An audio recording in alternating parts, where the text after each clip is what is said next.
मैं doctor Nishi, senior IVF specialist from prime IVF. आज हम एक ऐसा टॉपिक डिस्कस करेंगे जो बहुत ही कॉमन है, फाइब्रॉइड, जिसको रसौली भी कहते हैं और सामान्य लैंग्वेज में गांठ कहते हैं। इसके क्या सिम्टम्स होते हैं, इससे क्या प्रभाव पड़ता है आपकी इनफर्टिलिटी पे और इसका क्या ट्रीटमेंट है। जब भी कोई पेशेंट जिसको फाइब्रॉइड होते हैं तो उसके सिम्टम्स कोई ऐसा मेन सिम्टम नहीं होता, पर कई बार उसको पेट में दर्द रह सकता है या फिर उसको हैवीनेस हो सकती है और महीने में पीरियड्स के दौरान अधिक ब्लीडिंग हो सकती है। जब कोई कपल आता है, इसके बाद जब उसके अल्ट्रासाउंड किए जाते हैं तो उसको पता चलता है कि फाइब्रॉइड है। जब उसकी गायनोकोलॉजिस्ट बताती है कि आप इसलिए कंसीव नहीं कर पा रहे हैं या आप इसलिए आपको इनफर्टिलिटी है क्योंकि आपके यूट्रस में रसौली है, तो पेशेंट थोड़ा घबरा जाता है कि इसका क्या इलाज होगा। तो जैसा कि अभी मैंने आपको बताया, जो भी फाइब्रॉइड होते हैं उनकी वजह से खाली आपको पेट में दर्द हो सकता है, हैवीनेस हो सकती है, हैवी ब्लीडिंग हो सकती है और इनफर्टिलिटी हो सकती है। ये इसके मेन सिम्टम्स होते हैं। कई बार क्या होता है, फाइब्रॉइड के कोई सिम्टम्स ही नहीं होते और एंड तक पता ही नहीं चलता कि आपको फाइब्रॉइड है। जैसे कि मैंने बताया, इनफर्टिलिटी हो सकती है। क्यों हो जाती है? क्या होता है कि जो फाइब्रॉइड होते हैं वो यूट्रस में 3 जगह पे मिलते हैं। जैसा कि आप देख रहे हैं, ये यूट्रस है। इस यूट्रस के अंदर जो सबसे एंडोमेट्रियम में जो फाइब्रॉइड होते हैं, जहाँ पे हमें एम्ब्रियो ट्रांसफ़र करना पड़ता है, वहाँ पे जो फाइब्रॉइड होते हैं उनको सबम्यूकोजल फाइब्रॉइड कहते हैं। और जो मसल्स में फाइब्रॉइड होते हैं उनको इंट्राम्यूरल कहते हैं। और जो बाहर होते हैं यूट्रस के बाहर, उनको सबसीरोसस फाइब्रॉइड कहते हैं। इस तरह से आपने देखा 3 तरह के फाइब्रॉइड हुए। जो कैविटी वाले फाइब्रॉइड होते हैं वो सबसे ज़्यादा इनफर्टिलिटी के लिए रिस्पॉन्सिबल होते हैं।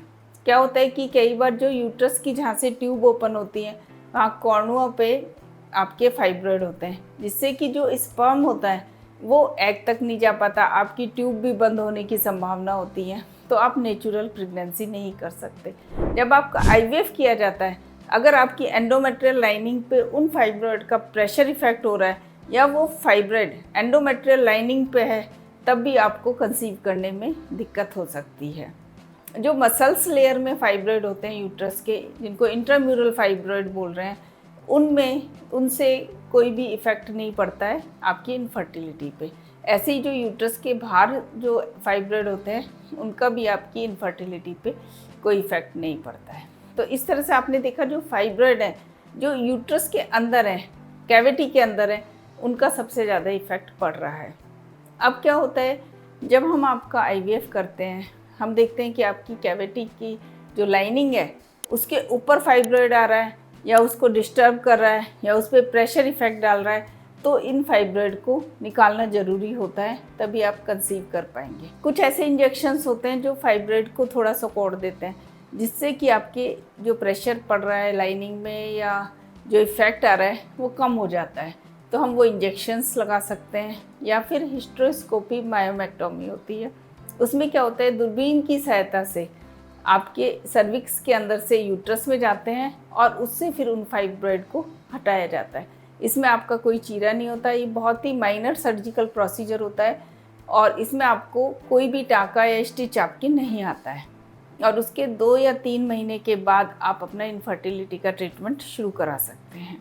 अगर आपके बाहर बहुत बड़ा फाइब्रॉइड है, आपको प्रेशर इफेक्ट हो रहा है या फिर आपकी इनफर्टिलिटी हो रही है, उसकी वजह से पेन एब्डोमेन हो रहा है, तो आपका लेप्रोस्कोपी के द्वारा उन फाइब्रॉइड निकाला जा सकता है।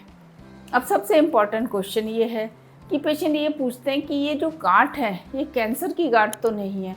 तो मैं आपको ये बताना चाहूँगी कि ये बिनाइन होती है, यानी कि इनमें कैंसर की संभावना बहुत बहुत बहुत बहुत ही कम होती है। तो इसलिए आपको कोई घबराने की ज़्यादा ज़रूरत नहीं है।